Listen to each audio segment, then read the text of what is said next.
Jets are getting weird. Aren't they? Some Denver green chili. A bike? I'll make get you it. some. Okay. Fed up with FasTrak, a Citrus Heights viewer says she's getting charged a fine when she apparently didn't go through the toll booth. When she says they wouldn't fix an obvious mistake, that's when she called Curtis. Well, you know, the entire FasTrak system is automated, and when you go through, a camera snaps a picture of your plate, and that's how you get charged. But this woman says it wasn't her car. Newly engaged, Lindsay Slinker doesn't have time to fight a FasTrak ticket that isn't hers.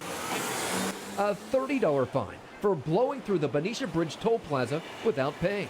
That was not me. It's not my vehicle. But the photo sent along shows what appears to be her license plate number. How can that be? I was at work that day. There is no way I could have been on the bridge. And here's some more evidence it wasn't her. The car in the picture has a Toyota license plate frame. She doesn't. Hers sparkles. And in the upper left of the photo, the registration month starts with a J. Hers is May.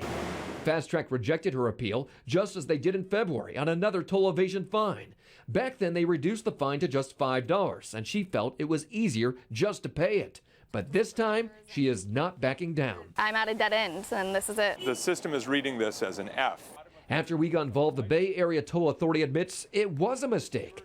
They say the license plate frame made an F look like an E, which the agency says is the most common error its automated system makes. There is a fraction of 1% that requires human intervention, and when these problems are brought to our attention, we address every one of them.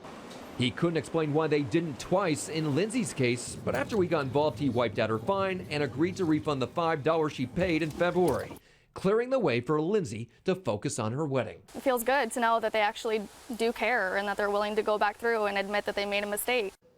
Okay, so you heard him say the error rate is less than 1%, but with the cars that pass through, FasTrak admits that could end up being up to 1,000 errors a day.